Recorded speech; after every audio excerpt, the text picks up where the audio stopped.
तो बच्चों आज फिर हमारे एक नए वीडियो में आप लोगों का स्वागत है। तो बच्चों आज मैं आप लोगों के लिए एक नया कंटेंट लेकर आया हूँ जो कि बहुत इंपॉर्टेंट है। यानी आज हम इस वीडियो में सीखने वाले हैं बच्चों प्रत्यावर्ती धारा, जो कि पाठ 11 है प्रत्यावर्ती धारा। यानी इस वीडियो में हम सीखने वाले हैं प्रत्यावर्ती धारा क्या है, प्रत्यावर्ती वोल्टेज क्या है और प्रेरित विद्युत वाहक बल क्या है। हम बहुत अच्छी से अच्छी चीज़ों को आज पढ़ने वाले इस वीडियो में। तो पहले हम बात करेंगे बच्चों प्रत्यावर्ती वोल्टेज।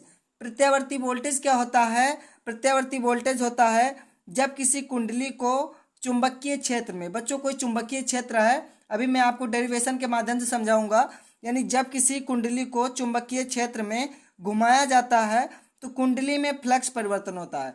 बच्चों आपने पिछली कक्षा में पढ़ा होगा कि जब किसी कुंडली को हम घुमाते हैं या दाएं या बाईं ओर खिसकाते हैं तो उसमें फ्लक्स परिवर्तन होता है। फ्लक्स परिवर्तन यानी कि फाइबी क्या होता है? फाइबी यानी फ्लक्स परिवर्तन। फ्लक्स परिवर्तन होता है तथा कुंडली में एक प्रेरित विद्युत वाहक बल उत्पन्न हो जाता है। यानी कि उसमें प्रेरित धारा भी उत्पन्न होती है और क्या, प्रेरित विद्युत वाहक बल भी उत्पन्न होता है। तो पहले परिभाषा लिख लेता हूं, उसके बाद में आप लोगों को मैं समझा दूंगा। तो हमारी परिभाषा क्या है? जब किसी जब किसी जब किसी कुंडली को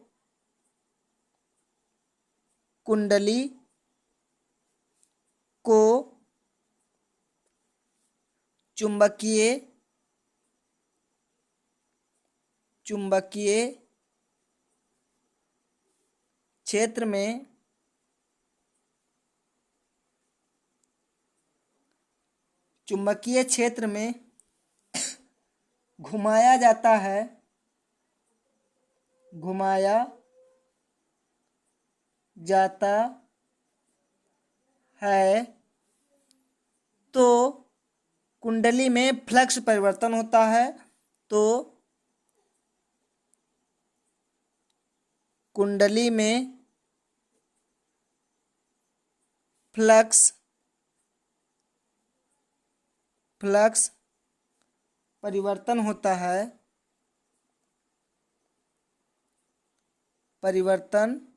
परिवर्तन का मतलब क्या होता है बच्चों? बदलाव। यानी कि जब किसी कुंडली को चुंबकीय क्षेत्र में घुमाया जाता है तो कुंडली में फ्लक्स परिवर्तन होता है। यानी फ्लक्स में क्या होता है? बदलाव आता है। फ्लक्स परिवर्तन होता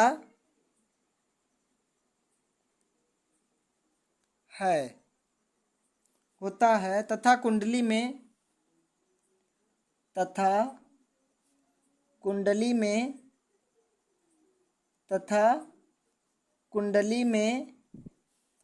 एक प्रेरित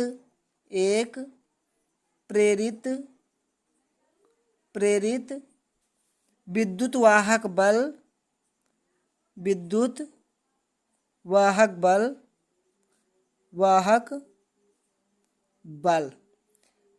वाहक बल क्या है ये भी मैं आप लोगों को बच्चों अभी समझाऊंगा।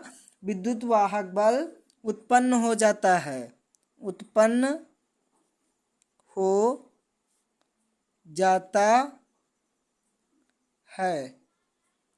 इसी घटना को क्या कहते हैं? प्रत्यावर्ती वोल्टेज कहते हैं।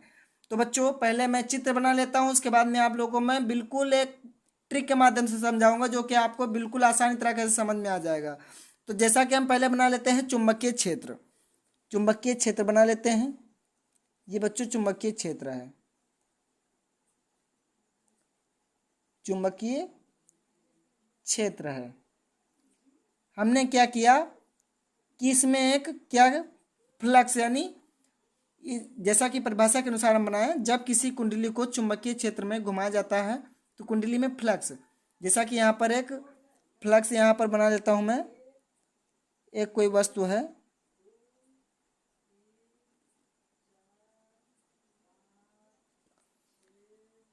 इसमें क्या है?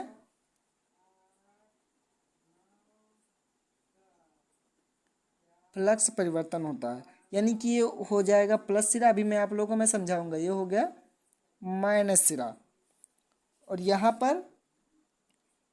पर एक रेखा ऐसे गुजर रही है जैसा कि इन दोनों के बीच से यानी कि ऐसे। ये क्या है? ये बी है, यानी चुंबकीय क्षेत्र। बी यानी चुंबकीय क्षेत्र, चुंबकीय क्षेत्र। अब बच्चों हम यहाँ पर समझते हैं, जैसा कि परिभाषा है, जब किसी कुंडली को चुंबकीय क्षेत्र में, यानी हमने एक कुंडली बनाई है। ये क्या है बच्चों? यह एक है कुंडली। कुंडली, यह क्या है? यह एक कुंडली है। जब किसी कुंडली को चुंबकीय क्षेत्र में, ये क्या है? ये बच्चों क्या है? ये एक चुंबकीय क्षेत्र है। और यह है एक, हमने बीच में एक कुंडली रख दी है, जो कि जब जब किसी चुंबकीय क्षेत्र में, यानी जब किसी कुंडली को चुंबकीय क्षेत्र में घुमाया जाता है, तो यानी जब इसे हम घुमाएंगे, यानी कि जैसा कि हम, यानी कि सामने ओर से देखेंगे तो हमें ये चारों दिखाई दे रहे हैं, लेकिन इसका अंदर का नहीं दिखाई दे रहा। अंदर का मतलब बच्चों क्या हुआ? जैसा कि जब किसी कुंडली को हम चुंबकीय क्षेत्र में घुमाएंगे तो कुंडली में फ्लक्स परिवर्तन होगा। मतलब कि जब इसे हम घुमाएंगे, यानी जैसा कि ये पेन है, इस पेन को हमने इस तरह से घुमा दिया, ऐसे घुमाया तो क्या हुआ? यानी वो जो नीचे का हिस्सा था वो ऊपर हो गया, और जो ऊपर का हिस्सा था वो नीचे हो गया। वैसे ही कुंडली में है, जब इसे हमने घुमाया तो इसमें क्या हुआ? फ्लक्स परिवर्तन होता है। ये फैराडे दादा का प्रथम नियम है।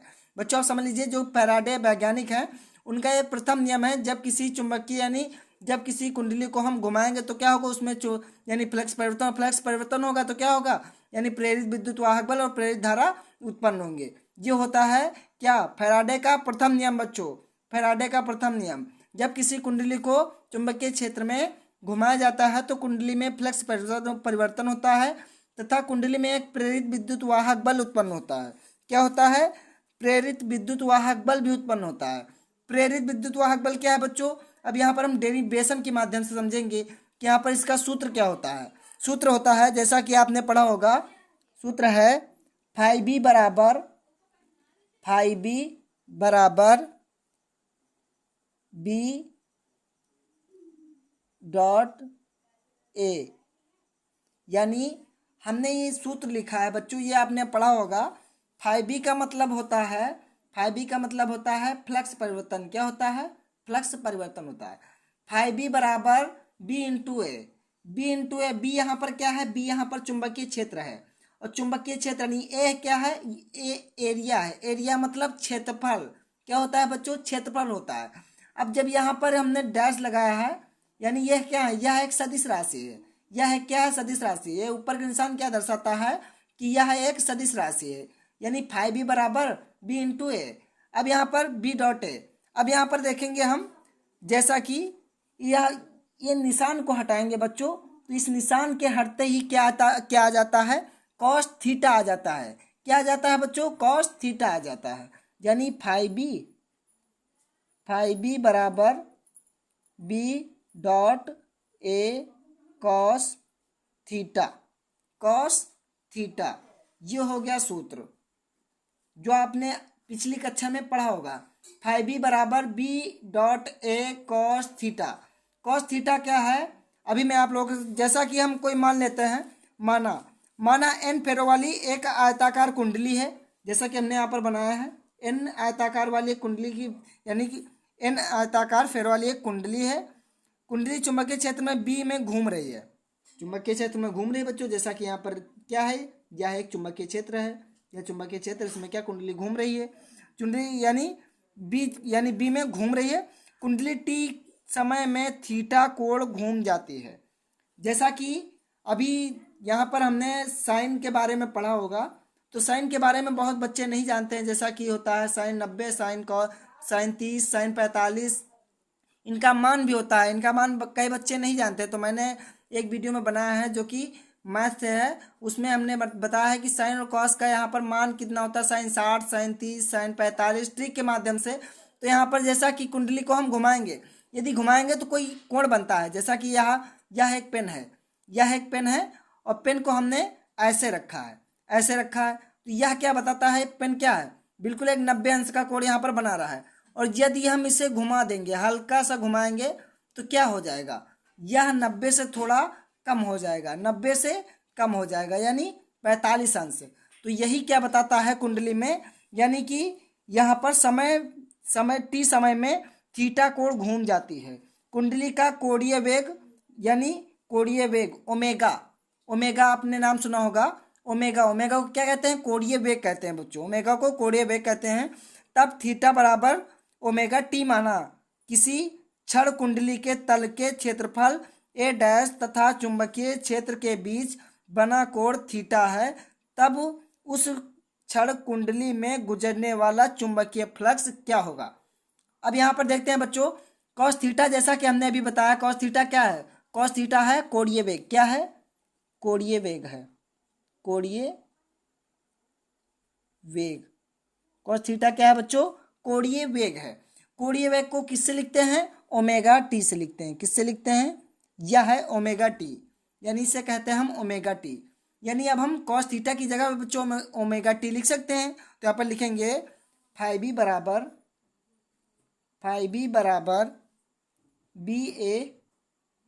बी ए कॉस, कॉस को वैसे लिख देंगे, थीटा की जगह हम क्या लिखेंगे? ओमेगा टी लिख देंगे, ओमेगा टी लिख देंगे। कैसे लिखा हमने ओमेगा टी? तो यहाँ पर लिखते हैं, चूंकि थीटा बराबर ओमेगा टी यानी डब्लू, यानी डब्लू को क्या कहते हैं? यह है तो डब्लू, लेकिन बच्चे इसे कहते हैं कोणीय वेग। कोणीय वेग यानी ओमेगा, क्या बोलते हैं इसे? ओमेगा बोलते हैं, यानी कोणीय वेग,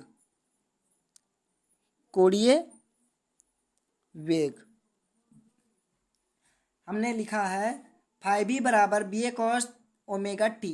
यहाँ पर लिखा है, कैसे लिखा हमने, किस अनुसार लिखा है? चूंकि थीटा बराबर ओमेगा टी, यहाँ पर ओमेगा यानी कोणीय वेग है, कोणीय वेग यानी थीटा, थीटा का मान थीटा का कोणीय वेग भी कह सकते हैं, यानी थीटा को कोणीय वेग भी कह सकते हैं। तो हमने थीटा की जगह पर हमने ओमेगा टी लिख दिया है। अब यहाँ पर देखेंगे बच्चों, यहाँ पर कि दोनों पक्षों में अवकलन कर देंगे। अवकलन करने पर दोनों पक्षों में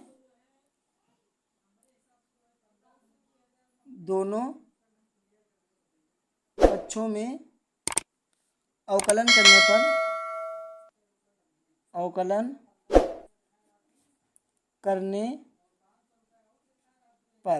दोनों पक्ष में अवकलन कर देंगे। तो अवकलन करने पर क्या आएगा बच्चों? अवकलन करने पर आ जाएगा यहाँ पर डी बाई डी टी के, यानी कि माध्यम से हम अवकलन करेंगे। डी बाई डी टी क्या हो जाएगा? D by D T, phi B को वैसे लिख देंगे, बराबर D by D T bracket में B A cos omega T. इसका हमने अवकलन करना है। कैसे करेंगे? तो यहाँ पर अवकलन करेंगे तो क्या हो जाएगा?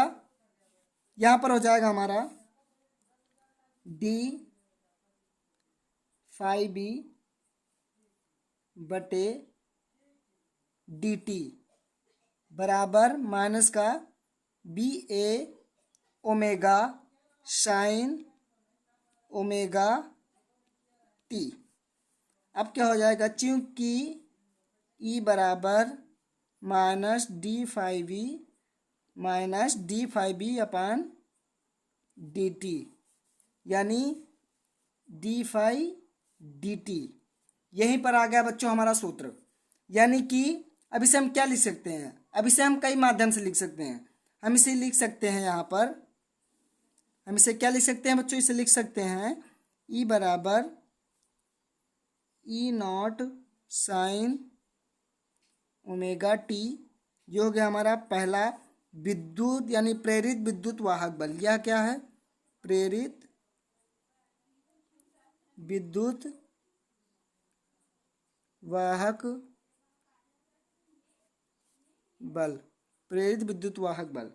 अब इसे के माध्यम से हम निकाल सकते हैं, जैसा कि हमने वोल्टेज का निकालना है तो यहाँ पर वी धर देंगे, वी बराबर V naught sine omega T. ये हो गया हमारा वोल्टेज के लिए, वोल्टेज, ये हो गया वोल्टेज के लिए। अब निकालना है धारा के लिए, बिल्कुल सिंपल सा है।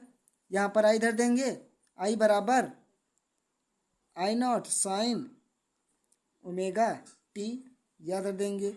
ये हमारा आ गया प्रेरित धारा के लिए, प्रेरित धारा।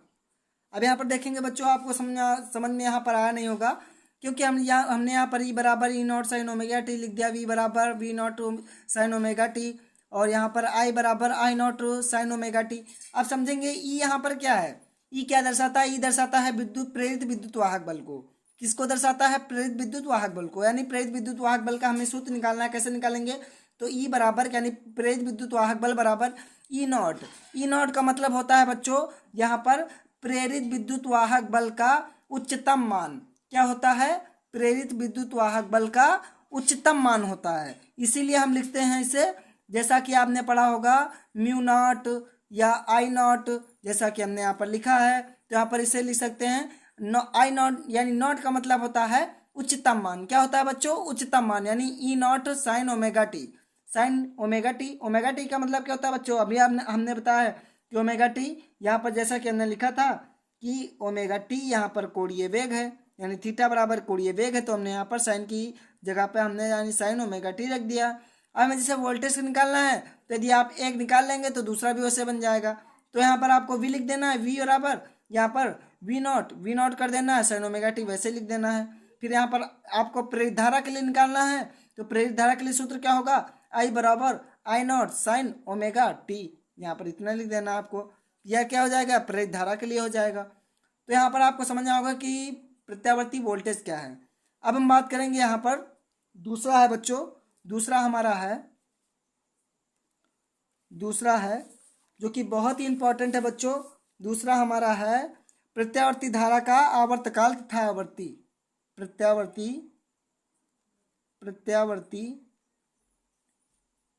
प्रत्यावर्ती धारा का आवर्तकाल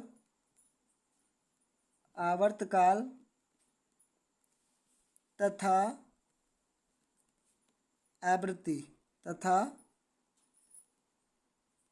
आवृत्ति। ये हमारी दूसरी हेडिंग है।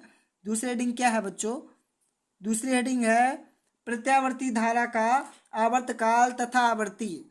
अब यहाँ पर जानेंगे आवर्तकाल और आवृत्ति क्या है, जो कि प्रत्यावर्ती का चैप्टर है। तो प्रत्यावर्ती धारा का आवर्तकाल तथा आवृत्ति, तो हमें पढ़ना है प्रत्यावर्ती यानी आवर्तकाल तथा आवृत्ति। यहाँ पर पहले परिभाषा लिख देता हूँ, उसके बाद में आप लोगों को मैं समझा दूंगा। तो यहाँ पर चुंबकीय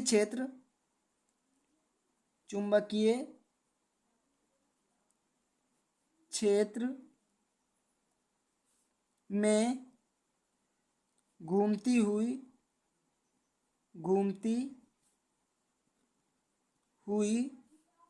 कुंडली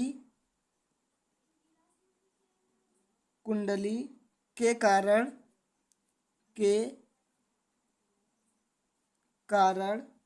उत्पन्न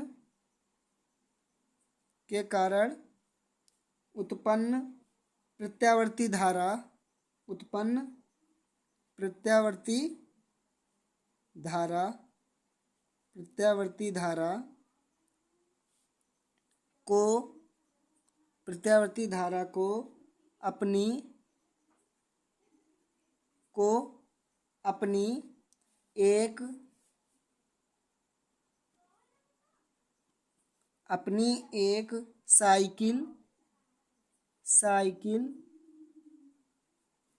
एक साइकिल को पूरी करने में जितना समय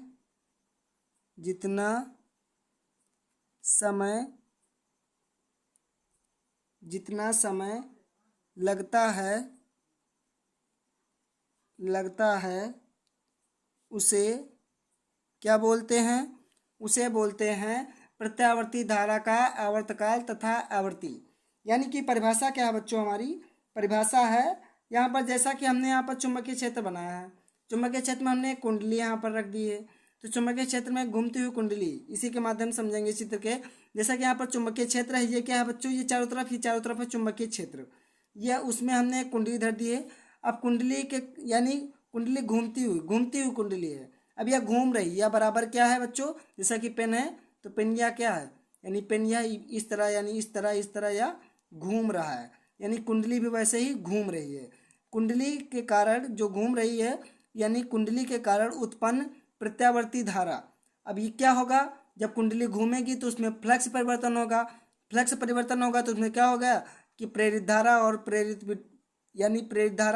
विद्युत वाहक बल उत्पन्न होंगे। यानी प्रत्यावर्ती धारा को अपनी एक साइकिल को पूरी करने में जितना समय लगता है, यानी साइकिल का मतलब क्या होता है, चक्कर, यानी कि एक चक्कर को जितना एक चक्कर पूरा करने में समय लगेगा, उसी समय को क्या कहेंगे, आवर्तकाल तथा आवृत्ति कहेंगे।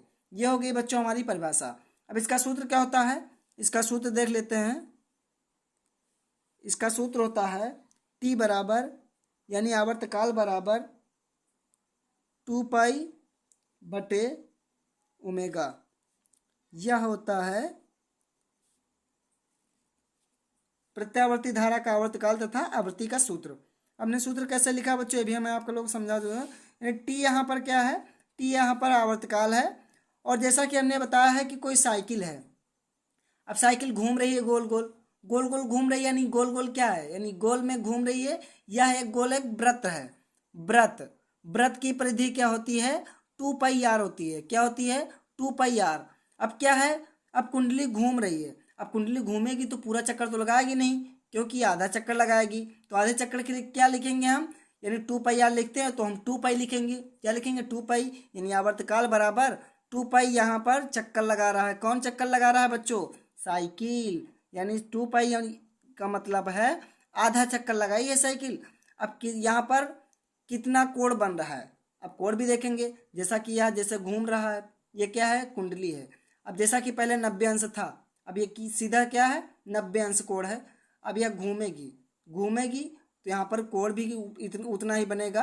अब 90 अंश तो है नहीं। अब जैसा कि यहाँ पर है तो यहाँ पर 45 हो जाएगा, फिर 35 हो जाएगा, क्या इसी तरह घटता जाएगा। तो यहाँ पर कोण को क्या लिख सकते, कोण को किसके लिखते हैं, ओमेगा से लिखते हैं। यानी ओमेगा टी बराबर यानी आवर्तकाल बराबर 2 पाई अपान ओमेगा।